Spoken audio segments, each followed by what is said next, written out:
사람들을 주변에서 만나다 보면 평상시에는 얼굴이 좀 밝고 또 좋은 인상인데 어느 기간 동안에는 어딘가 경직돼 보이고 뭔가 어두운 모습을 드러내는 경우가 있습니다. 그런 모습을 보면 지금 굉장히 좀 안 좋은 그런 뭔가를 가지고 계시구나 하는 생각을 합니다. 그러면 제가 잘 물어보진 않지만 물어봅니다. 혹시 무슨 일이 있으십니까? 그러면 어떤 분들은 힘들어하는 이야기를 쫙 펼치면서 이래서 좀 힘들어요. 그렇게 하시는 분이 있는가 하면 나중에 말씀드릴게요 하고 뒤로 미루시는 분도 있습니다. 사실 우리의 인생 여정이 항상 즐거울 수만은 없죠. 예상하지 못한 상황과 사건으로 문제를 풀어야 하는 많은 일들이 우리에게 닥쳐올 수 있기 때문에 우리는 어떨 때는 좋은 환경으로 쭉 가다가 어떨 때는 원치 않는 그런 일들이 벌어져서 나를 힘들게 하고 주변을 힘들게 하고 또 여러 가지로 힘든 상황에 놓여 있을 때가 많죠. 그래서 참 인생은 항상 이렇게 쉬운 것만은 아니다. 어려울 때가 많다 하는 것을 느낍니다. 이런 어려운 일이 생기면 사실은 그 어려운 일에 대해서 어떤 사람들은 정답을 탁 말해주는 경우가 있죠. 정답을 말해주는 경우가 있는데 그 정답을 말하면 우리에게 격려가 되고 또 위로가 되는 것이 아니라 그 정답이 더 사람들에게 절망을 심어줄 때가 있습니다. 더 힘들게 할 때가 많습니다. 그러니까 어떨 때는 정답만을 말하는 사람이 제일 얄미울 때가 있어요. 그 말은 맞는데 지금 그 정답을 내가 몰라서가 아니라 그 정답은 알지만 실제 정답대로 되지 않는 그런 상황들이 너무 힘들어서 그냥 힘들어하고 고통스러워하는데 그것을 같이 공감해주고 알아주는 것이 아니라 이건 이거야 라고 딱 말하면 진짜 목사님 저도 얄미울 때가 있어요. 그러니까 구역예배 드리면 어떤 사람들이 구역예배에서 그냥 자기 고민거리들을 이렇게 다 내놓습니다. 뭐 부부 문제가 될 수도 있고 자녀 문제가 될 수 있고 또 다른 인간관계 문제가 될 수 있고 또 겪고 있는 그런 사람들의 문제가 될 수도 있잖아요. 그러면 다 그렇게 이야기하면 그래요 뭐 같이 공감해 주면 좋은데 어떤 사람은 기도하세요. 기도하시면 돼요. 그러면 기도하면 된다는 거 또 필요하다는 거 그 사람이 모르고 하는 얘기가 아니잖아요. 기도도 안 하는 사람도 아닌데 근데 그 말이 그렇게 얄미울 수가 없어요. 또 어떤 크게는 상처가 될 수도 있죠. 그래서 우리가 정답도 중요합니다. 최종적으로는 정답으로 가야 되지만 그러나 그 정답이 정답대로 되지 않아서 고민하는 그런 상황 속에는 서로의 경험을 나누는 것이 나도 그래요. 나도 그런 경험을 할 때마다 참 힘들어 이렇게 나누는 것이 그 사람에게 위로가 될 때가 있습니다. 자, 제가 이 말씀을 길게 드리는 이유는 사실은 우리가 성경을 보면 성경이 언제나 우리에게 A는 B다 라고 정답만 딱 주는 것 같은 그런 느낌을 받을 때가 있습니다. 하지만 성경은 결코 얇지가 않습니다. 66권 길잖아요. 긴 이야기가 그렇게 항상 기계적인 정답만 주고 있느냐? 그렇지 않습니다. 성경은 인간이 겪고 있는 많은 상황들을 인간의 입장에서 이해하고 그 안에서 뭔가 풀어가도록 만들어도록 이야기하는 경우가 많습니다. 우리가 지금 창세기를 보고 있잖아요. 이 창세기의 말씀 중 지금 저희가 보는 지난주에 보는 말씀은 지금 아브라함과 그의 조카 롯이 헤어지면서 멀어지고 또 벌어지고 있는 그런 일들을 다루고 있습니다. 근데 그런 와중에 지난주일 설교에는 엘리망 그돌라오멜 연합군과 소돔 고모라의 연합군이 전쟁하는 이야기를 다루고 있죠. 성경이 전쟁 이야기를 하는 것은 우리에게 늘 전쟁이 있다는 것을 반영하는 것입니다. 그러니까 세상에만 전쟁이 있는 것이 아니라 우리 자신에게도 전쟁이 있죠. 이 안에 어떤 두 개의 영이 이렇게 싸우는 것을 사도 바울이 얘기할 줄 있는데 내 안에서의 어떤 싸움도 있고 또 가까운 가족 간에도 싸움이 있을 수 있고 주변에서 늘 싸움이 있잖아요. 그러니까 그 아브라함과 조카 롯의 갈라섬도 그 많은 재물이 있으면서 그 목자들이 서로 다투면서 서로 갈라서게 된 거잖아요. 그러니까 거기도 목자들이 아마 다투지 않고 그냥 그 어려운 상황 속에서도 뭐 좀 더 그것을 견뎌가고 좋은 분위기였으면 갈라서는 것이 좀 뭐 늦어질 수도 있고 아니면 그것에서 살았을지도 모르죠.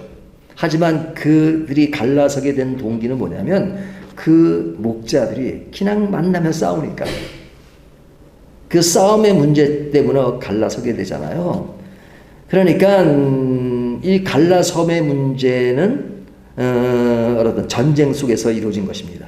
근데 이 전쟁이 일어나는 그런 상황 속에서 이제 딱 해결하기 위해서 아브라함과 롯이 갈라섰죠. 이제 아브라함이 이제 롯에게 선택권을 줘서 가게 되었습니다. 그래서 롯이 떠나게 되는데 롯이 떠났으니까 아브라함은 이제는 불행 끝이고 행복 시작이었을까? 어떻게 생각하십니까? 여러 가지 생각이 많았겠죠.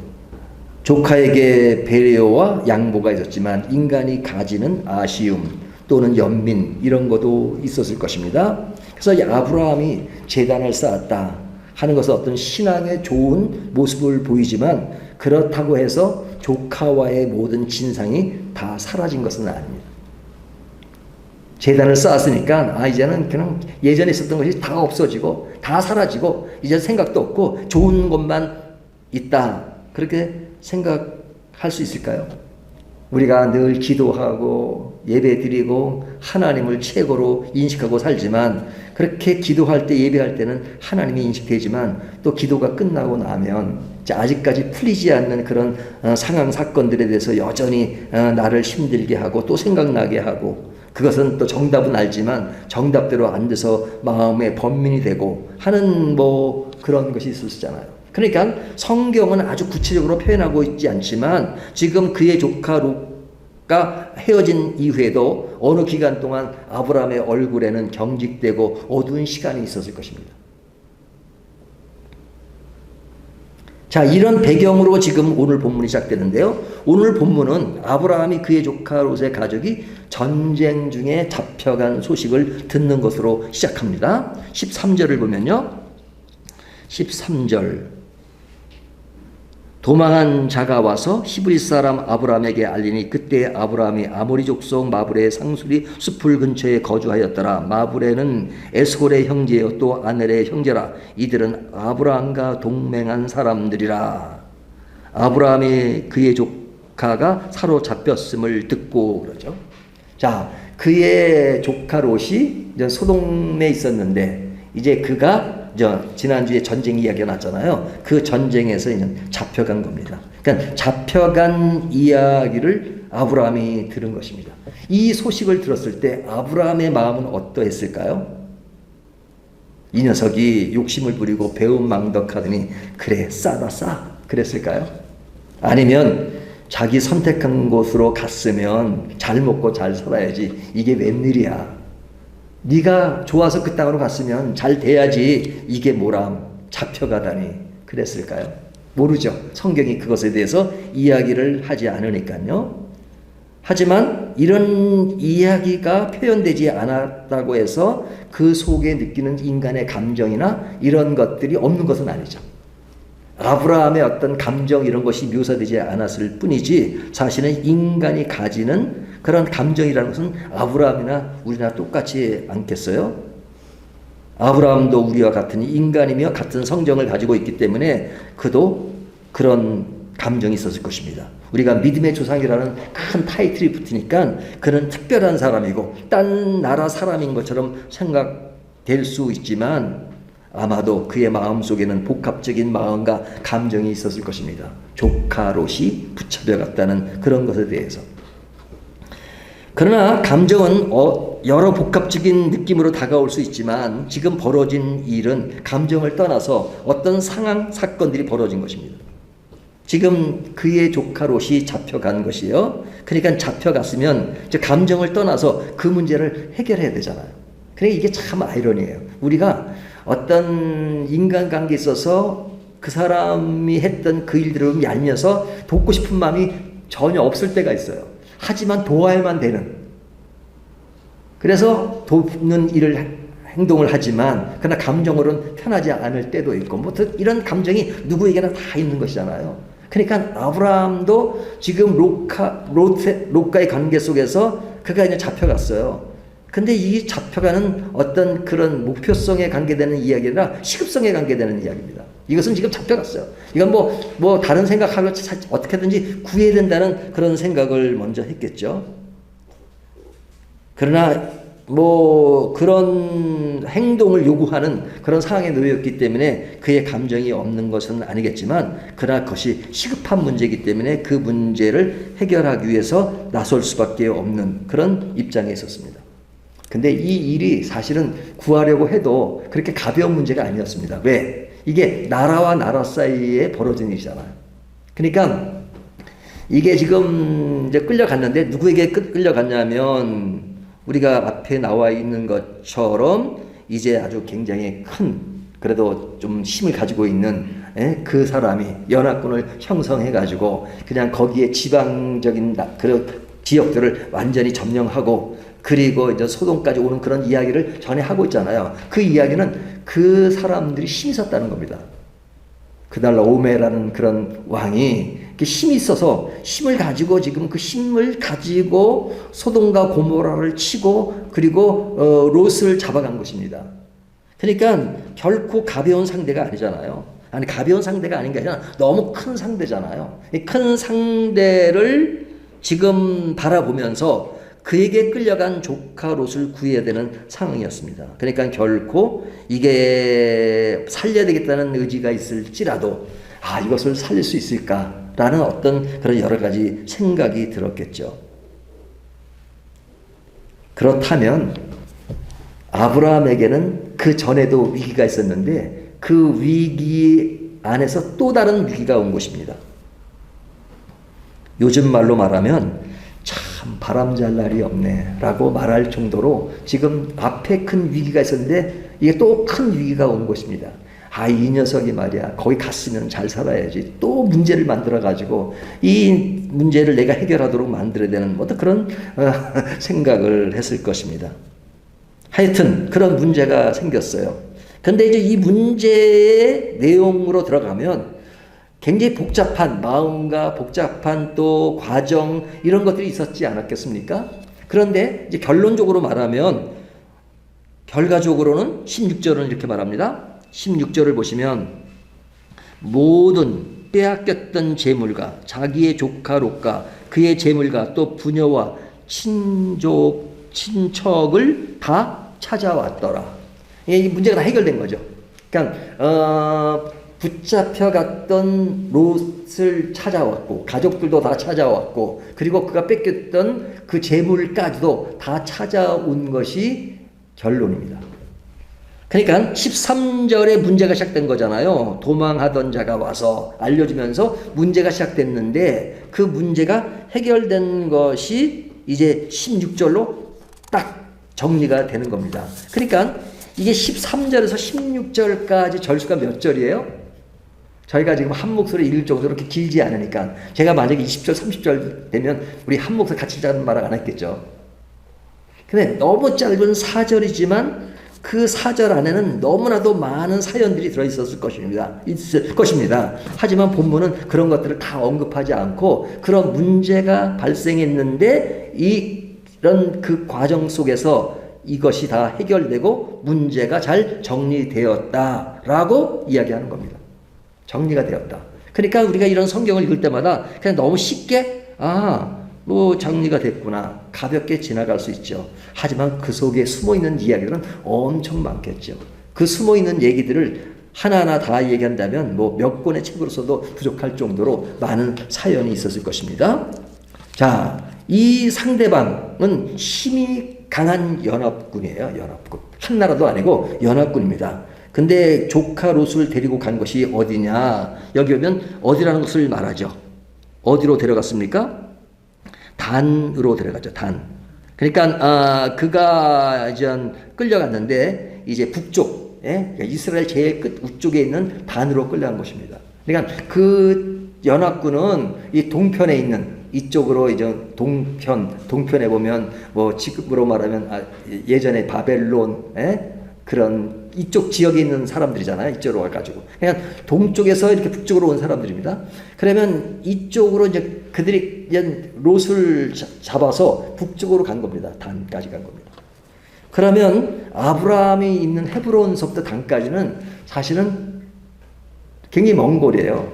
뭐 요즘 같으면 한 100km 정도 되면 그냥 차로 금방 가겠지만, 뭐 한 시간이면 가겠지만, 이게 그 당시에 이제 거기까지 간다는 것은 결코 짧은 거리가 아닙니다. 그러니까 자기 조카 롯을 찾기 위해서 혼자만 가는 게 아니라 이제 말하면 뭐 군사죠. 사실은 군사가 아니지만 뭐 하여튼 전쟁을 하는 거니까 전쟁의 모든 것을 꾸려가지고 그 조카를 찾으러 간다는 것은 결코 쉬운 일이 아니란 말이죠. 그 100km 갈 때 이게 한두 시간에 간 것입니까? 그 당시 기도라면은 시간이 엄청 많이 걸릴 거예요. 시간이 뭐 시간으로 따지나요? 며칠이 걸렸을지 모르죠. 그러나 그 가는 과정, 갈 때 이제 뭐 여러 가지 있었죠. 어떤 사람이 그런 질문을 해요. 저한테 그런 질문을 해요. 예수님께서 오병이어의 기적을 행하셨을 때 막 남자만 5,000명이 모였는데 그때 그 화장실은 어땠을까요? 그런 거 생각 안 할 수 없죠. 뭐 어떤 사람이 답변을 해요. 그 당시는 사람들이 대부분 가난했고 먹을 것이 없어가지고 뭐 화장실도 그렇게 뭐 중요하지 않고 뭐 화장실이 따로 있는 것도 아니까. 근데 그 성경이 나오진 않지만 성경이 나오지 않다 그래서 그런 일이 없는 건 아니죠. 뭐 그때 사람이나 지금 사람이나 화장실 가는 건 똑같고 음식 먹는 건 똑같죠. 그러니까 사람들이 실제 생활 가운데 겪는 이야기는 같단 말이죠. 하지만 그것이 생략되었다 그래서 생략이 된 것이지 표현이 안 된 것이지 그 일이 없는 것은 아닙니다. 그러니까 아브라함이 그곳까지 100km가 넘는 지역을 사람을 데리고 간다는 것 결코 쉬운 일이 아니었어요. 근데 그 거리뿐만 아니라 아브라함의 군사력이라고 하는 것이 뭐 따로 군인이 있는 게 아니었죠. 그가 함께 일하는 사람들이 전부였습니다. 그 사람은 아주 숫자까지 얘기해요. 318명이라고 이야기합니다. 근데 그 318명이 아브라함이 그런 군대를 만들어서 키우는 그런 군인이 아니었죠. 그러니까 아브라함은 군인도 아닌 사람들을 데리고 강한 군대로 나라를 형성한 그 사람들과 싸우겠다고 간 것입니다. 그러니까 어찌 보면 굉장히 무모할 수 있잖아요. 그러니까 이것은 완전 모험이 아닐 수 없습니다.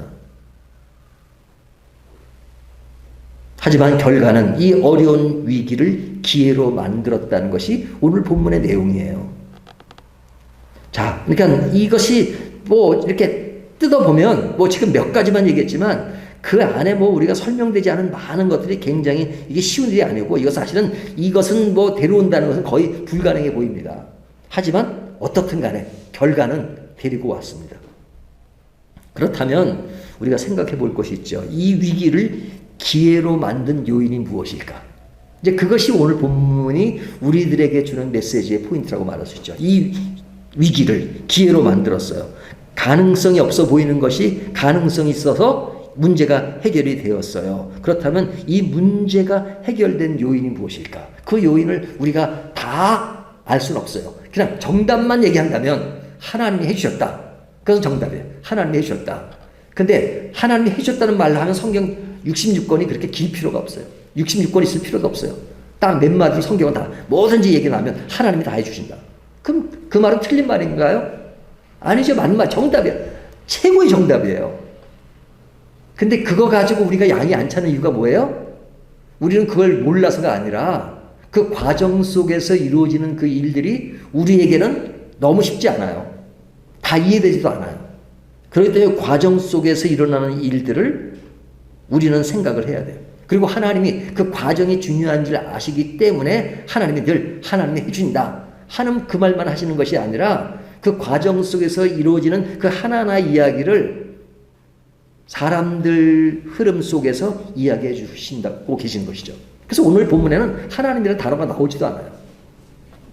하나님이라는 단어가 나오지 않으니까 또 하나님의 역사가 없는 것이냐? 아니죠. 하나님의 역사가 있죠. 하지만 하나님의 역사가 진행되는 과정 속에 인간들 간에 벌어지는 그 일들을 하나님은 아시고 그리고 하나님은 역사하시고 그런 가운데서 우리는 우연이 아니고 필연이지만 우연처럼 느껴지기도 하고 하면서 그 문제가 해결되는 것이죠.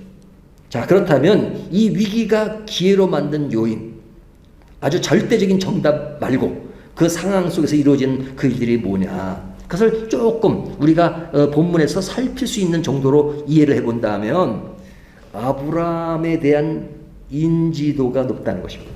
아브라함에 대한 인지도. 아브라함은 지금 외지에서 온 사람이잖아요. 그래서 정착하는 단계에 있는 겁니다. 그런데 아브라함에 대한 인지도가 높다는 것을 볼 수 있어요. 그것이 어디서 발견할 수 있냐면 13절을 보면요. 도망한 자가 와서 그러죠. 도망한 자. 이 도망한 자는 이제 그 롯이 끌려갔을 때 같이 끌려간 사람일 겁니다.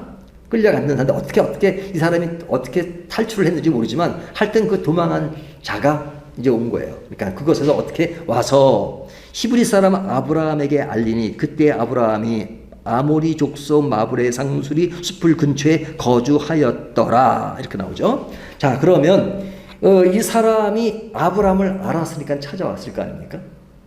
요즘은 뭐 이렇게 뭐 인터넷으로 모든 거 쉽게 알 수 있지만 그때는 사실은 뭐 알 수 있는 범위가 크지 않았는데 이제 이 사람이 아브라함을 알고 있다는 거죠. 그러니까 아브라함을 일부러 찾아왔어요. 그 위기 가운데 있는 사람이 이제 도망쳐서 아브라함에게 찾아왔다는 것은 아브라함을 알고 있었다는 것이죠.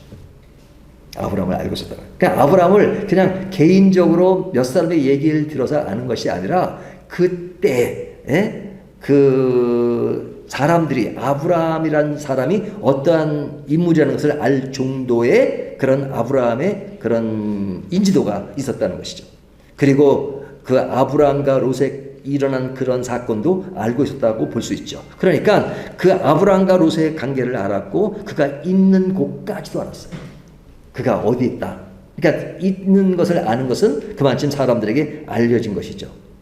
그래서 이 사건은 사실은 아브라함에게 이야기하면 좀 더 해결할 수 있는 가능성이 있다는 생각을 했다는 것은 뭐예요? 아브라함이 그냥 뭐 아주 좁은 곳에서 혼자 있는 그런 인물이 아니라 사람들에게 많이 인식된 그런 인물이었다는 것을 알 수 있어요. 그동안 있었던 일들이 묻혀 있는 것이 아니라 그냥 밖으로 드러날 만큼. 그러니까 아브라함과 그 롯에 있었던 그 사건이 그냥 두 사람 사이면 묻혔던 그런 사건이 아니라 많은 사람들에게도 소문이 퍼졌고 그리고 그것이 알만한 그런 인물로서 그들이 있었던 것입니다. 그러니까 사실 롯이 소돔으로 들어갔다가 끌려갔다가 다시 오게 되잖아요. 오게 되면서 그 소돔 안에서 그 롯의 역할이 얼마나 크냐. 그가 문 밖에 있었다는 것은 단순히 이렇게 물리적으로 문 밖에 있었다는 얘기 아닙니다. 성경이 문 밖에 있었다는 것은 그 안에서의 그게 그 관리로서 역할을 했다는 겁니다. 재판장이나 이런 거 할 때 보면 늘 문 앞에서 이렇게 행했잖아요. 문 앞에 있었다는 것은 그 당시의 관리. 그러니까 소돔에 들어가서 그는 그냥 평민으로 있었던 것이 아니라 높은 관리인으로서 롯이 있었던 것입니다. 그러니까 롯이든 아브라함이든 그 사람들에 대한 사람들의 인지도는 높았던 것을 볼 수 있어요.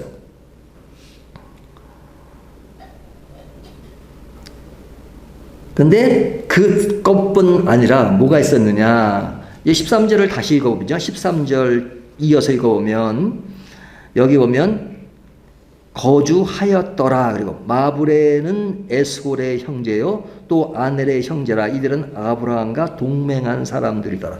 자, 아브라함과 동맹한 사람들이 있었는데 그 사람들이 누구예요? 그 사람들의 이름이 나오죠. 그 이름이 에스골, 마브레, 아넬 이런 사람들이 나오잖아요. 이 사람은 형제입니다. 그러니까 그 아브라함이 헤브론에 거주했는데 그 헤브론 근처에 있는 그 사람들과 서로 동맹 관계로서 굉장히 친숙하게 지낸 그런 사이인 것을 알 수 있죠. 그러면 누가 주도권을 잡고 있는 사람이냐? 사실은 아브라함은 늦게 들어온 사람이잖아요.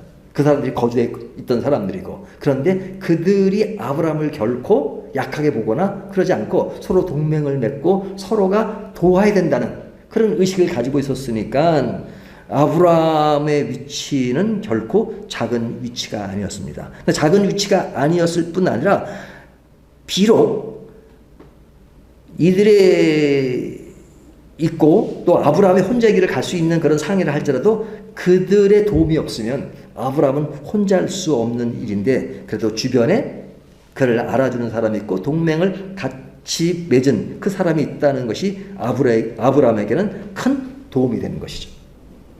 그런데 그 사람들 못지않게 또 중요한 인물들이 나옵니다. 그 인물들이 누구예요? 그 인물들이 여기 보면 318명을 얘기합니다.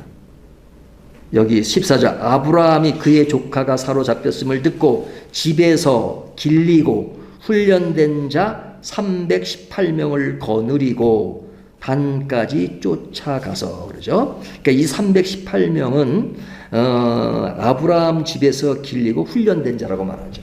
그렇다면 아브라함이 행했던 그 여러 가지 행동 양식 이런 것을 다 알고 있는 사람이죠.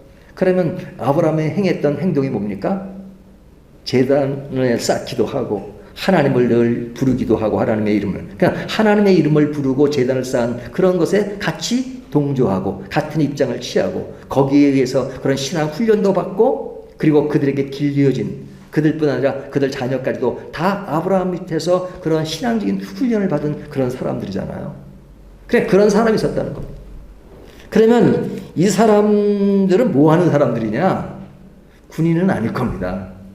그러면 뭐 하는 사람일까요? 앞에 보면 롯의 사람들과 아브라함 사람들이 싸웠죠. 그때 싸웠던 그 사람들 직업을 얘기하죠. 뭐라고 얘기하죠? 목자들이 목자.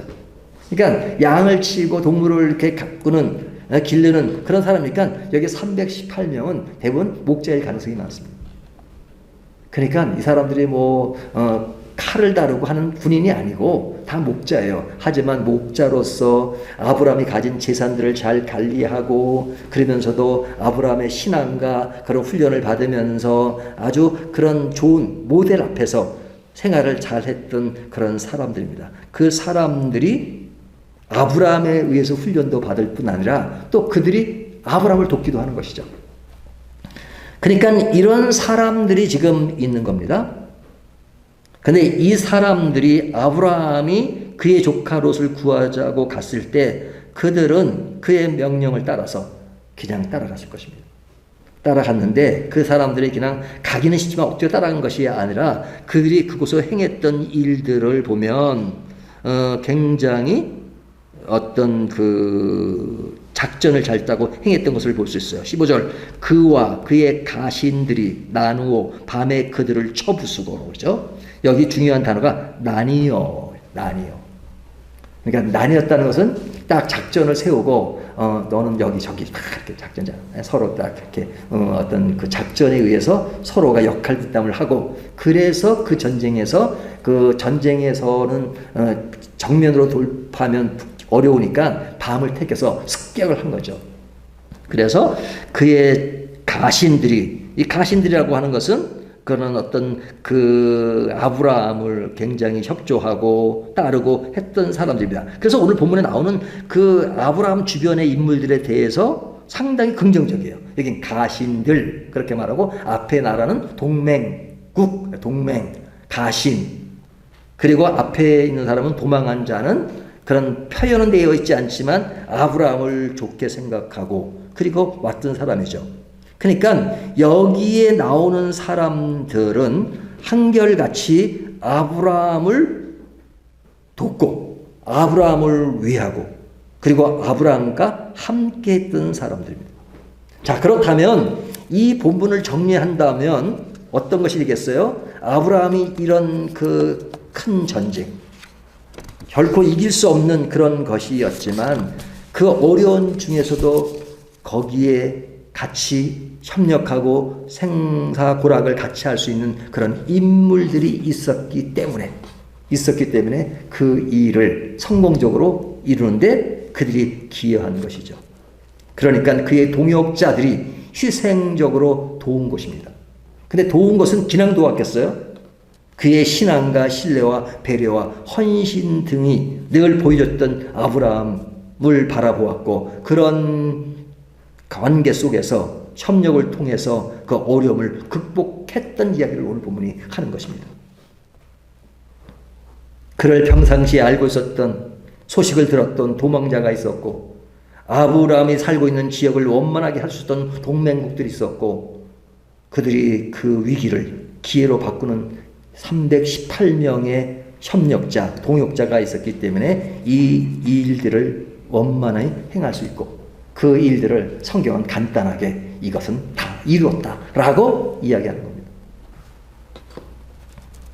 이 이야기를 오늘 본문이 하고 있는데 사실 이런 말씀을 보면 하나님을 믿는 우리 자신들을 모든 사람들에게는 우리가 어떻게 살 수 있는가? 우리가 하나님을 믿으며 살죠. 그래서 하나님만 믿으면 된다는 생각을 합니다. 하지만 하나님만 믿는다는 이야기를 할 때 그 하나님만 믿는다는 얘기는 뭐냐면 사람과의 관계는 다 무시하고 우리의 삶의 현장의 모든 것은 다 무시하고 오직 하나님만 바라본다는 얘기는 아니잖아요. 하나님만 바라본다는 그 만의 가치는 뭐냐면 하나님이 절대자시고 모든 원천과 기준이 하나님이라는 얘기지 그 속에 포함된 우리들의 삶의 현장, 인간관계 이런 것이 다 무시되는 게 아니죠. 하나님은 하나님만 바라보는 영역 안에서 사람과의 관계, 우리들의 역할, 우리들의 활동, 우리들의 생활, 주변 환경, 우리가 살고 있는 나라 이 모든 것들을 다 포함하고 그 속에서 하나님의 뜻을 따라 살기를 원하시죠. 그리고 하나님이 그런 가운데서 우리를 역사하셔서 하나님이 그냥 항상 사람의 손을 빌리지 않고 하실 수도 있지만 늘 사람을 옆에 붙여주시고 일을 같이 하게 하시고 그들에 의해서 내가 할 수 없는 것들을 할 수 있게 만들어주는 것 이것이 하나님이 우리들에게 허락하신 그 삶의 영역들이에요. 그렇기 때문에 우리는 하나님께 감사하지만 사람에게도 감사할 줄 알아야 되는 것이죠.